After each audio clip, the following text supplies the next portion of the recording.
നിയമസഭാ തെരഞ്ഞെടുപ്പിന്റെ വോട്ടെണ്ണലിന് മണിക്കൂറുകൾ മാത്രം ശേഷിക്കെ വിജയപ്രതീക്ഷ പങ്കുവച്ച് NDA കോഴിക്കോട് സൗത്ത് മണ്ഡലം സ്ഥാനാർത്ഥി ടി നനീഷ് ജനൻ ടിവിക്കൊപ്പം ചേരുകയാണ്. രമ്യദാസ് ചേരുന്നുണ്ട് റനീഷിനൊപ്പം. രമ്യ, പറയൂ, വലിയ വിജയപ്രതീക്ഷയാണ് റനീഷ് പങ്കുവെക്കുന്നത്. എന്താണ് ഏറ്റവും പുതിയ വിവരങ്ങൾ?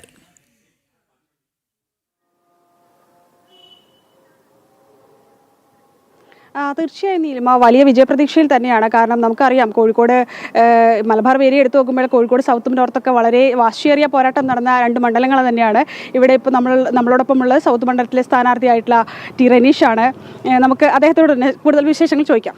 റനീഷ് ചേട്ടാ, ഈ വോട്ടെണ്ണ മണിക്കൂറുകൾ മാത്രമേ ശേഷിക്കുന്നുള്ളൂ, എങ്ങനെ തോന്നുന്നു ഈ ഒരു സമയം? അല്ല, ഞങ്ങൾ തുടക്കം മുതലേ പറഞ്ഞ ഒരൊറ്റ കാര്യം പറയുള്ളൂ, വിജയം നമുക്ക് അനുകൂലമായിരിക്കും. നമുക്കാണ് ജനങ്ങൾ നമ്മുടെ കൂടെ ഉണ്ടാവും. ആ ഒരു വിശ്വാസത്തിലാണുള്ളത്. നമ്മൾ വിജയിക്കുമെന്നുള്ള പൂർണ്ണ വിശ്വാസത്തിലാണ്. ഇപ്പോൾ ഇത്തവണ തെരഞ്ഞെടുപ്പിൽ പല ഘടകങ്ങൾ വന്നിട്ടുണ്ട്. ഈ ഇപ്പോൾ ന്യൂനപക്ഷ വോട്ടുകളൊക്കെ ഇത്തരത്തിൽ ഏകീകരിച്ചുകൊണ്ട് എങ്ങനെയാവും അത് BJPക്ക് അനുകൂലമാകും? എങ്ങനെ ആ ഒരു വിഷയത്തിൽ കാണുകയാണ്? ഈ കാര്യത്തിൽ അവസാനത്തെ ദിവസങ്ങളിൽ ഞാൻ ചാനലുകാരോട് പറഞ്ഞ ഒരു കാര്യമുണ്ട്. വികസനത്തിൻ്റെ കൂടെയാണ് ജനങ്ങൾ നിൽക്കുന്നതെങ്കിൽ വിജയം എനിക്ക് അനുകൂലമായിരിക്കും. മറിച്ച് ഇവിടെ വർഗീയ ധ്രുവീകരണം സൃഷ്ടിച്ച് ന്യൂനപക്ഷങ്ങളെ ഭയപ്പെടുത്തി തങ്ങൾക്ക് അനുകൂലമാക്കാനുള്ള ശ്രമം UDFൻ്റെയും LDFൻ്റെയും ഭാഗത്തു നിന്നുണ്ടായിട്ടുണ്ട്.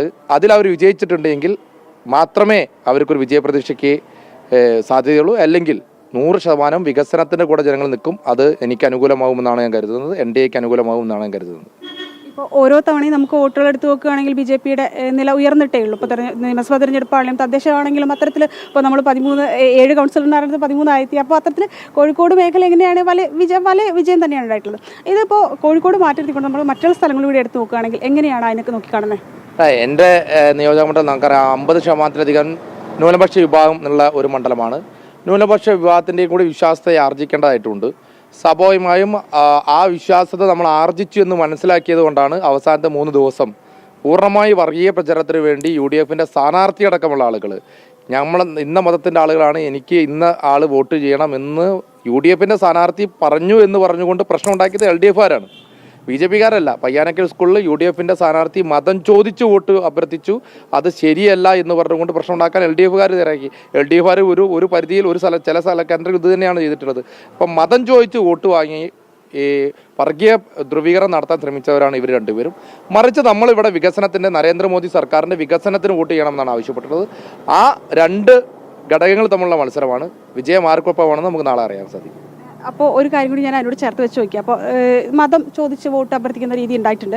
അതുപോലെ തന്നെയാണ് ജമാഅത്ത് ഇസ്ലാമി വലിയ രീതിയിലുള്ളൊരു ആ രീതിയിലുള്ള പ്രചരണങ്ങളൊക്കെ വലിയ രീതിയിൽ നടത്തിയിട്ടുണ്ട് ഇത്തവണ. അപ്പോൾ പേരാമ്പ്ര ഉൾപ്പെടെയുള്ള മണ്ഡലങ്ങളെല്ലാം വലിയ ചർച്ചയായതും കൂടിയാണ്. എങ്ങനെയായിരിക്കും അപ്പോൾ കേരളത്തിൽ മൊത്തം ഈ ഒരു ഈ ലീഗിൻ്റെ പല സ്ഥാനാർത്ഥികളും ലീഗിൻ്റെ സ്ഥാനാർത്ഥികൾ എന്ന് പറഞ്ഞ ആളുകളൊക്കെ പല തന്നെ ജമാഅത്തെ ഇസ്ലാമിയുടെ സ്പോൺസർഡ് സ്ഥാനാർത്ഥികളാണ്. നിങ്ങൾ ഈ പറഞ്ഞ സ്ഥലങ്ങളിലൊക്കെ അങ്ങനെ തന്നെ. ഈവൻ സൗത്ത് നിയോജക മണ്ഡലത്തിൽ പോലും ലീഗിൻ്റെ യഥാർത്ഥത്തിൽ ഈ പ്രദേശത്തുള്ള സ്ഥാനാർത്ഥികൾ ധാരാളം ഉണ്ടായിരുന്നല്ലോ. അവർക്ക് വിജയിപ്പിക്കാൻ സാധിക്കാവുന്ന സ്ഥാനാർത്ഥികൾ ഈ മണ്ഡലത്തിൽ തന്നെ ഉണ്ടായിരുന്നു. ധാരാളം കൗൺസിലർമാരായിട്ടുള്ള ആളുകളുണ്ടായിരുന്നു. അതുപോലെ തന്നെ ഈ മണ്ണിൽ ജനിച്ചു വളർന്ന, ഈ സൗത്ത് നിയോജക മണ്ഡലത്തിൽ തന്നെ ജനിച്ചു വളർന്ന് ഇവിടെ പ്രവർത്തന പാരമ്പര്യമുള്ള ആളുകളുണ്ടായിരുന്നു. അവരൊന്നും നിർത്താതെ പുറമെ സ്ഥാനാർത്ഥി നിർത്തി ജമാഅത്തെ ഇസ്ലാമി പറയുന്ന സ്ഥാനാർത്ഥികളെ നിർത്താൻ ലീഗ് നിർബന്ധിതരായി എന്നുള്ളതാണല്ലോ.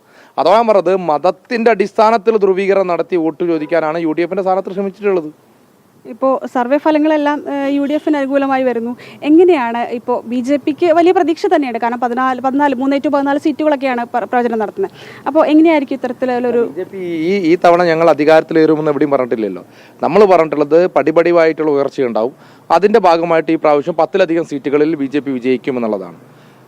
ക്രമേണ അതായത് ഒരു 5-10 വർഷത്തിനുള്ളിൽ കേരളം BJP ഭരിക്കുന്ന തരത്തിലേക്ക് BJPയെ വളർത്താൻ സാധിക്കും. അതൊരു പടിപടിയായിട്ടുള്ള ഉയർച്ചയാണ്. കഴിഞ്ഞ കാലഘട്ടങ്ങളിൽ ആ കാലഘട്ടങ്ങളിൽ നമ്മൾ 10% ഉള്ളത് 15%, 19%. ഈ പ്രാവശ്യം നമ്മൾ കരുതുന്നത് ഒരു 30%-ലധികം വോട്ടുകൾ പിടിക്കണമെന്നാണ്. ഒരു 35% പിടിക്കുന്ന സമയത്ത് BJP കേരളം ഭരിക്കുമെന്നുള്ള ശുഭാപ്തി വിശ്വാസത്തിലാണ് ഞങ്ങളുള്ളത്. നിയമം ഒരിക്കൽ കൈവിട്ടു പോയതാണ്. അപ്പോൾ ഇപ്രാവശ്യം നിയമം ഉൾപ്പെടെയുള്ള മണ്ഡലങ്ങളെല്ലാം വലിയ ഭൂരിപക്ഷത്തിൽ നമ്മൾ വിജയിക്കും. നേമത്തെ നമ്മുടെ സംസ്ഥാന അധ്യക്ഷൻ വലിയ ഭൂരിപക്ഷത്തിൽ വിജയിക്കും. നല്ലൊരു സംശയം വേണ്ട.